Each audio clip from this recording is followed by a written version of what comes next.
Hey,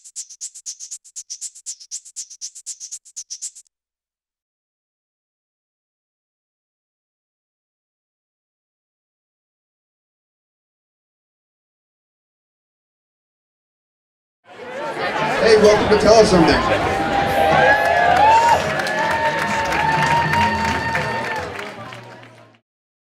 Shelby Humphreys is a Missoula native who tries to infuse sass and wit in everything she does. She writes about weight loss at her website 100poundsinOneyear.net, and she's always looking for new venues to share her story. So touch base with her after the show, and she'll be giving away free puppies. Please welcome Shelby Humphreys.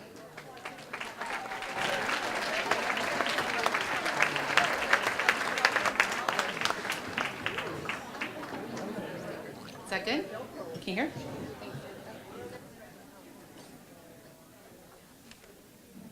Thanks, Mark. I want to let Mark know I took it up a notch from my regular speaking thing. I'm wearing my Spanx tonight.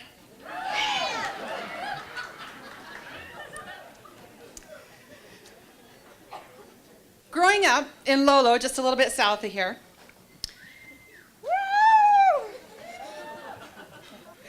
we had a tall glass jar in our living room. At the end of every day, my mom and dad would toss their leftover change from their pockets into this jar. The promise was, if those coins could reach to the top of the jar, that would be our gas money to take me and my brother to Disneyland. I tell you this, not to tell you about Disneyland, but to tell you about the Disneyland gift shop. Because I was about 10 years old, hit puberty pretty early, and that's about the time me and my body stopped becoming best friends. At that gift shop, no Mickey Mouse ears. Minnie Mouse polka dot, no. I wanted this record album, Exercise with the Jungle Book. Yeah. Well, it makes sense. You look at Baloo on the cover, he's got a little junk in the trunk, right? Cross-dressing Monkey King, he knows a little about something feeling weird, right? I figured this cruise for me, so I grabbed that album, went to my Aunt Patsy's where we were staying. She had this big wooden parquet floor, put that needle on the record and started doing my Jane Fondas. Ooh, hoo, hoo, wanna be like you, hoo, hoo. I was feeling pretty good. When we got back home from Disneyland, I started realizing this dream of wanting to be comfortable in my own skin. And I've been chasing that dream ever since. It's been kind of a love-hate pursuit, honestly. A roller coaster ride of hope and thrill and then disappointment. So I'm going to share with you a few stories of those roller coaster rides. The first way I started to try and feel comfortable in my skin was about, that summer after Disneyland. Mom and Dad would always take us up every year to go huckleberry picking in the mountains or getting wood for winter.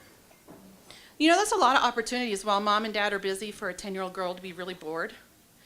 So I started experimenting with my budding sexuality. The thing about mountain roads, especially logging truck roads, is they twist and turn. And while that logging truck is coming down with the Jake brakes, you can hear it coming above you as it's zigzagging down the mountain. And so I was always waiting for that, right? When the Jake brakes are coming down above me, and I'm like, he's coming around the corner. I'll wait for it. Here he's coming, the gears are grinding down, and whoa! I'd flash the truckers. It was great. Well, it was surprise. I'm not sure what the truckers thought, but I loved the thrill. And I confess, I have a special place in my heart for public nudity. I do. I still go skinny dipping with my husband, Frank. In fact, 2 summers ago, we were on the Blackfoot. It was late August, early September. Everyone's busy getting ready to be responsible. We're not thinking anyone's being on the river at 9 o'clock at night. So we head for the Blackfoot. We strip down, build a fire, nice and cozy. The sun's coming down beyond the canyon there. Dipping our toes and whatever else parts we got in the water. And there's a bend in the river to our right. Here comes some tubers. It's almost dark. It's a flotilla of tubers. There was no time. I hopped on a boulder, crossed my legs, crossed my arms in front of my chest, and just kind of got ready to go, hi. Now, Frank, though, he also knew there was no time. He went for the full-on Aboriginal squat. They passed by us in total silence. Except for Frank, who was going, it was our own National Geographic moment. So I love telling stories like that. But I hate, it just seems a little desperate, the whole public nudity thing. And it still doesn't change my body. I'm still window shopping in the mall, checking those sidelong glances in the reflection in the mall windows and kind of going, before, after. Before, after. I needed something else. So I switched up my plan. My second try was to count calories. No, stock my calories. That's what I decided to do. My favorite movie moment, one of my favorites, is from the movie What Women Want, when Mel Gibson receives on high the power to finally hear what women are thinking. And there's this one scene where he's downtown, and here comes this woman about 50 feet away. She's dressed in her tailored suit, her pencil skirt, her high heels. She's just clicking it along, 50 feet from him, coming closer, and he's thinking, oh, I'm gonna get to hear what the corporate American woman is thinking. She clicks on by him, and he hears, yogurt, 115, bee pollen, 20, Coke, Diet Coke, 0. Yeah, she's counting her calories. And I'm thinking, oh my gosh, we are all the same. In fact, I bet you every woman in this room that has a drink in front of her right now, you know the number of calories in that drink. Ma'am, you got a really pretty drink right there. Kind of a martini looking thing. Is that sweet or savory? Sweet? Oh boy, you added another 50 calories right there. You're looking at about 120, 125. Hope you parked in the parking garage tonight. In any case, I love the control that counting calories gives you. It's like a spreadsheet for life. It's beautiful.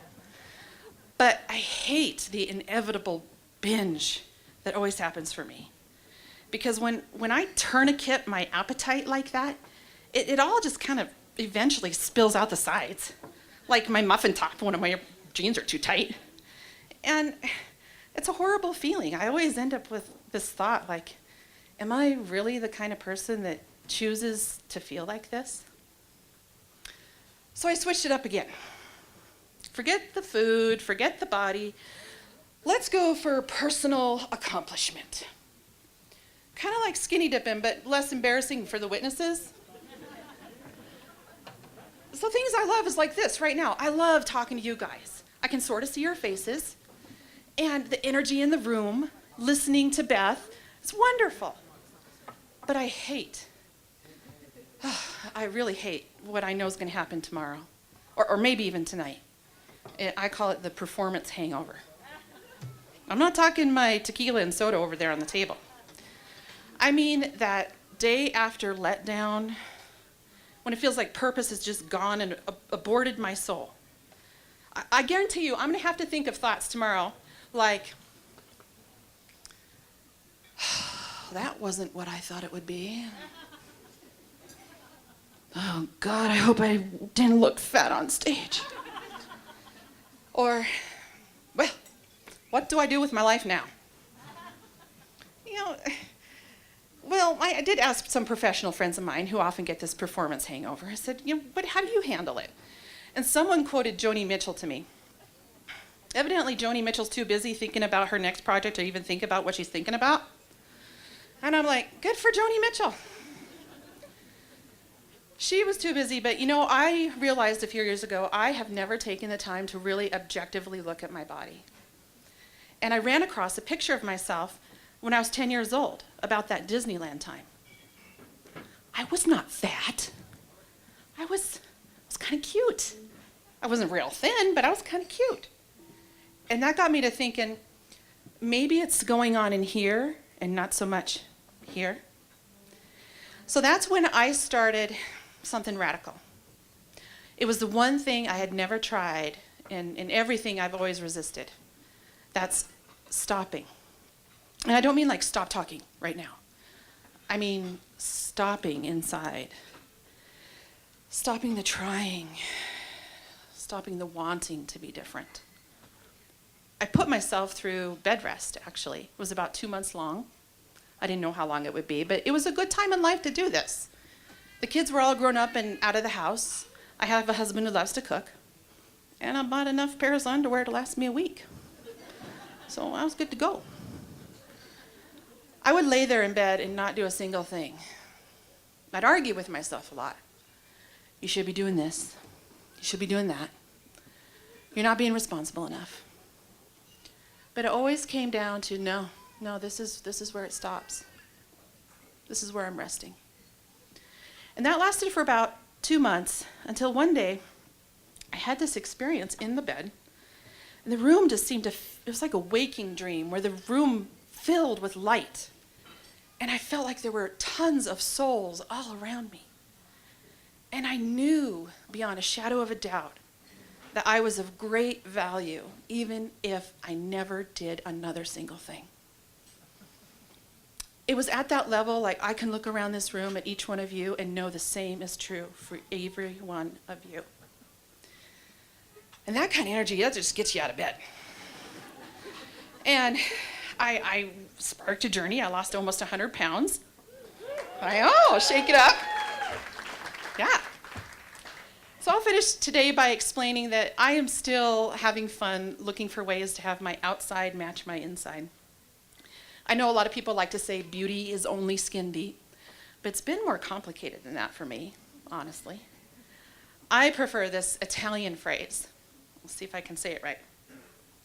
Ci sento sulla mia pelle. Do I get a drink for that? No. Ci sento sulla mia pelle. It means I feel that on my skin.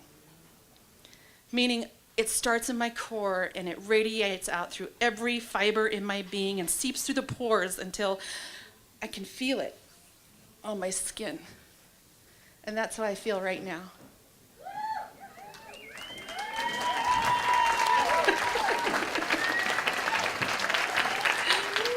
Thank you. I feel comfortable,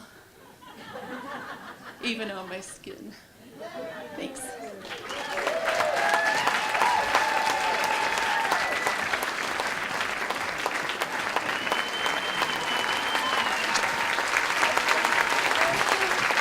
Thank you again to all the storytellers, and thanks to you all for coming out to support them. Thanks to the Top Hat and the staff here who rocked it again. You guys are awesome. Please like us on Facebook, follow us on Twitter.